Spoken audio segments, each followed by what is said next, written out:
Salut l'équipe asymétrique, c'est Stéphane. Je pense que tu l'as vu passer aux nouvelles dans les semaines précédentes, mais la Banque centrale du Canada a commencé à baisser son taux directeur, et ça veut dire qu'on va pouvoir commencer à avoir des hypothèques moins chères sur nos maisons, mais aussi sur notre immobilier locatif.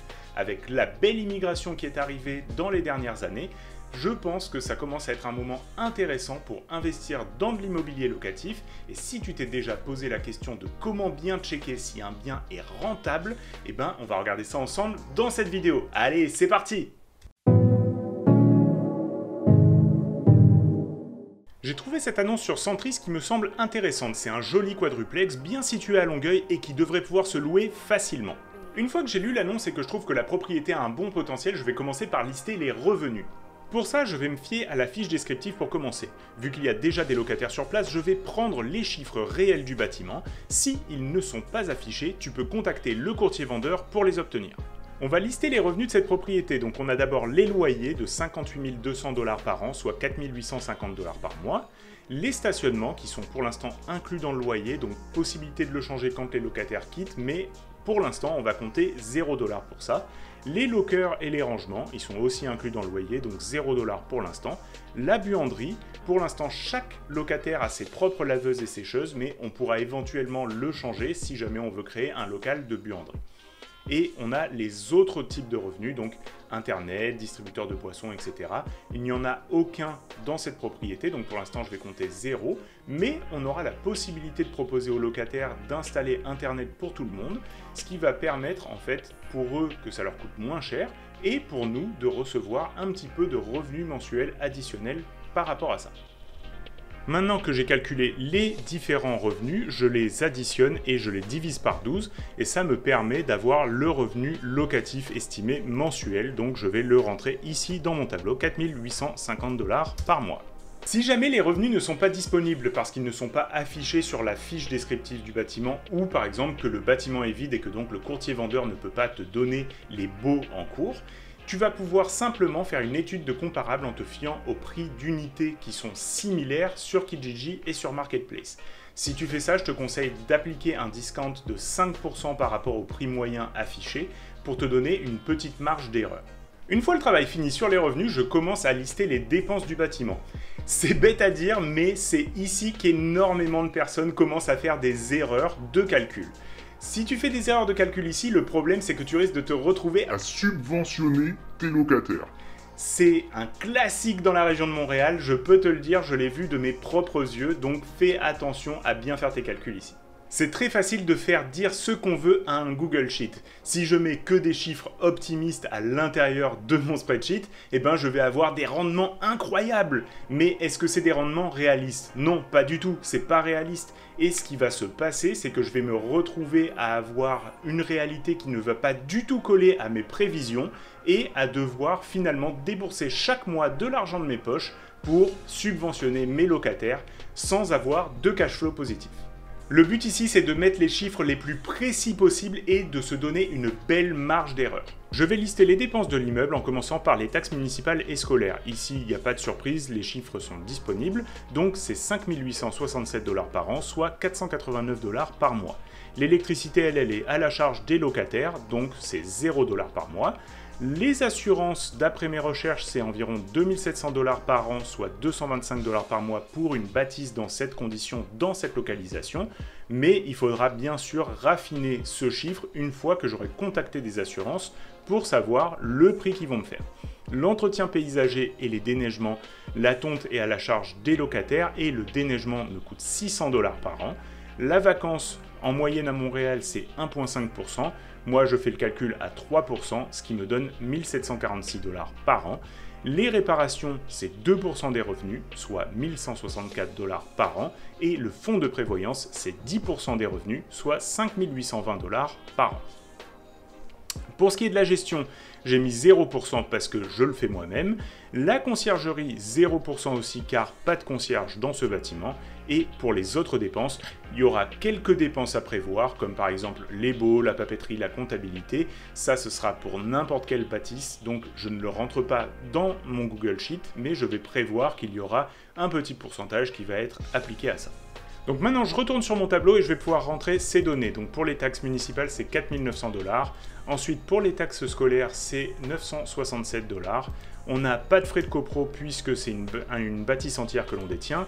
L'électricité, elle est au service des locataires, donc c'est 0 $. La maintenance du terrain, on a dit que c'était 600 $ par an. Et les assurances, 2700 $. Pour ce qui est de la maintenance annuelle, on a un taux de 2% pour les petites réparations, comme réparer un mur, etc., ce qui peut se passer dans une des unités, donc 1164 $. Pour ce qui est des dépenses d'investissement, donc ça c'est le fonds de prévoyance qui va nous permettre de parer à tout ce qui va être les grosses réparations sur le bâtiment, donc refaire le toit, etc. Donc ça, je mets 5 820 $ par an de côté, c'est automatiquement calculé avec les 10% ici.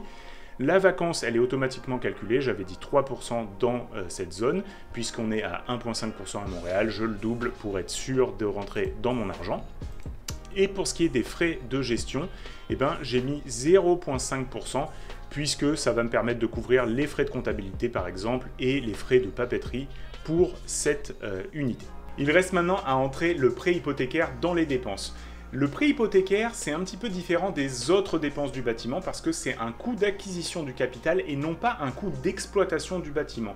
Donc on va le mettre à part et tu vas voir, il y a aussi des avantages fiscaux par rapport à ça parce que par exemple, les intérêts sur une bâtisse locative, tu vas pouvoir les déduire de tes impôts alors que si tu le faisais sur ta propre maison, eh ben, tu ne pourrais pas déduire les intérêts de tes impôts. Donc ça, c'est un autre avantage fiscal que tu as quand tu fais de l'immobilier locatif. On regarde maintenant les détails de ce prêt. Donc on a emprunté 519 920 $ à un taux de 5,14% avec une amortisation sur 25 ans, ce qui nous donne 3 082 $ par mois de paiement hypothécaire, soit 36 984 $ par an.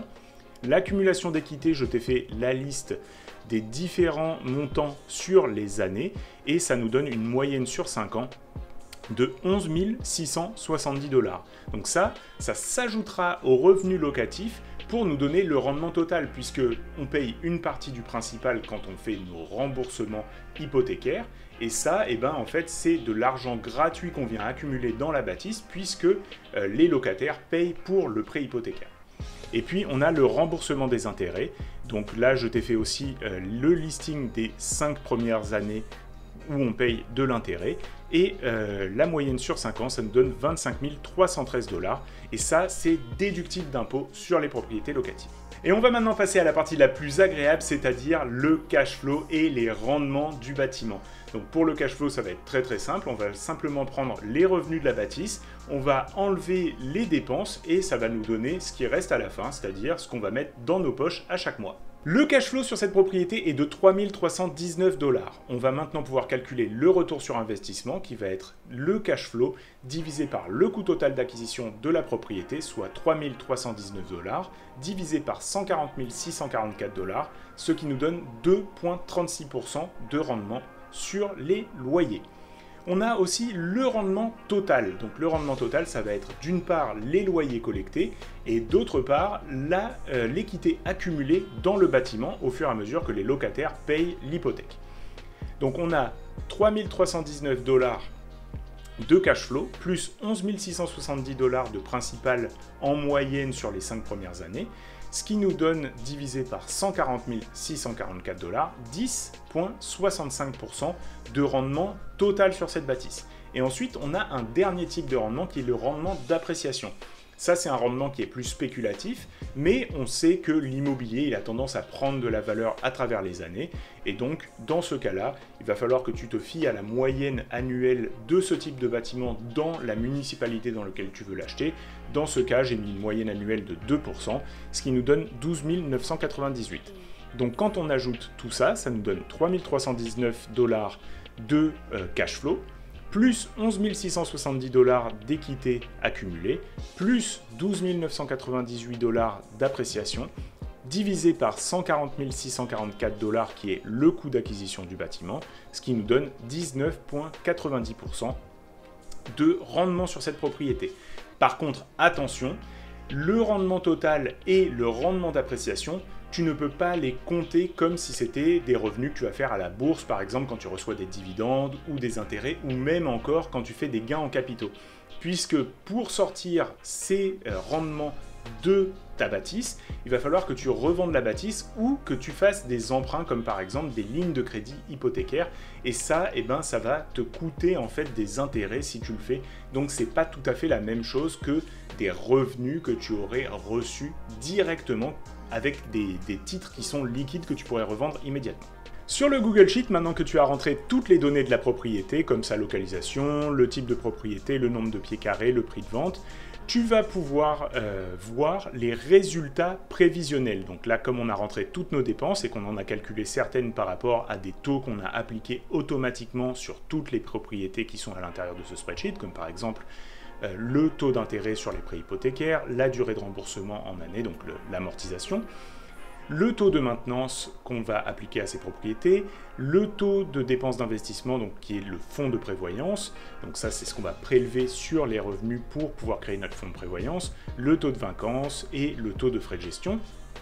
Tout ça, ça va nous permettre de calculer les résultats provisionnels, comme par exemple les revenus d'opération, les dépenses d'opération, le revenu net d'opération, donc ça va être le revenu que tu vas faire quand tu auras fini de payer complètement la bâtisse ou si tu la payes tout de suite en cash.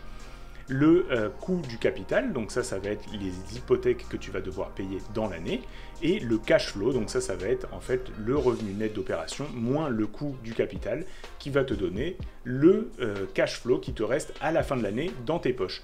Le retour sur investissement par rapport au capital que tu avais investi initialement, l'équité que tu vas construire dans ta bâtisse au fur et à mesure que tes locataires payent ton hypothèque, et puis le revenu total, donc c'est-à-dire l'équité plus le cash flow. Et ça va te permettre d'avoir le retour sur investissement total qui comprend bien sûr l'équité. Tu vas aussi avoir des graphiques ici qui vont te permettre de comparer les différentes propriétés que tu es en train de vouloir analyser pour te donner une bonne idée rapidement de laquelle présente la meilleure opportunité sur le marché. Et tu as bien sûr des projections ici sur 5 ans qui vont te permettre de prendre les meilleures décisions. Donc là, tu vas pouvoir voir que par exemple la propriété qu'on a analysée, chaque année, elle va avoir de plus en plus, bien entendu, de loyers, on va avoir une appréciation de la valeur immobilière, on va avoir des dépenses aussi qui vont augmenter. Donc tout ça, ça va nous permettre de visualiser comment ça va se dérouler sur chacune des propriétés. Et ici, avec les résultats finaux, on va avoir la moyenne qui nous intéresse. Donc par exemple, on va savoir ici qu'on va faire en moyenne des revenus locatifs sur les 5 années de 167 $ par mois et que l'équité qu'on détient sur cette propriété va grandir de environ 27 000 $ par an. Donc ça nous fait un rendement total avec la prise de valeur de la propriété plus l'équité plus le cash flow de 19,35% sur cette propriété en moyenne sur les 5 années. Et ici, tu as aussi des graphiques qui vont te permettre de bien comparer les différentes propriétés que tu as rentrées dans le tableau et de voir laquelle est la plus rentable sur le marché par rapport aux différents investissements potentiels pour toi. Si tu es intéressé par ce Google Sheet, je t'ai laissé un lien dans la description qui va te permettre d'y accéder. C'est un outil que j'ai pensé pour analyser jusqu'à 14 propriétés différentes, ce qui va vraiment te permettre de prendre les meilleures décisions sur le marché. Si tu veux améliorer encore plus tes résultats, on va voir quelques petites règles supplémentaires que tu peux suivre. Utilise les bons outils pour te simplifier la tâche. Des sites comme JLR, Wowa, Centris, Realtor sont des ressources énormes en investissement immobilier. Comprends bien aussi que chaque bien a ses spécificités. Un bien plus vieux coûtera moins cher à l'achat mais demandera plus de maintenance par exemple. Refais tes calculs en fonction de ce que tu vas observer durant tes visites. Utilise les rapports d'inspection pour bien estimer l'état de la propriété et n'hésite pas à renégocier le prix de vente si besoin. Utilise le Google Sheet pour faire différents scénarios. En général, j'utilise 3 scénarios différents pour bien prendre ma décision. Premièrement, je fais le scénario de base avec l'état actuel du marché, comme on l'a fait ensemble dans la vidéo d'aujourd'hui. Ensuite, je fais le scénario pessimiste en augmentant de 1,5% le taux hypothécaire, de 5% les frais de maintenance et de 2% l'inflation. Et ensuite, je fais le scénario apocalypse en augmentant de 10% les dépenses par rapport au scénario pessimiste. En faisant ça, je prends mieux conscience de la qualité de chacune des propriétés. Pour moi, une propriété qui ne passe pas le scénario pessimiste, c'est une propriété que je ne vais même pas considérer parce que si ça ne se passe pas exactement comme je le veux, comme c'est dans le présent, eh ben je ne vais pas faire d'argent sur cette propriété. Par contre, une propriété qui passe le scénario apocalypse, c'est une vraie pépite et je vais vraiment creuser et vouloir investir sur celle-ci. J'espère que je t'ai encore une fois apporté beaucoup de valeur à travers cette vidéo. Aide-moi à faire grossir la chaîne en laissant un like, en t'abonnant, en mettant un commentaire et en partageant la vidéo avec tes amis. Et on se retrouve la semaine prochaine pour une prochaine vidéo. Bye!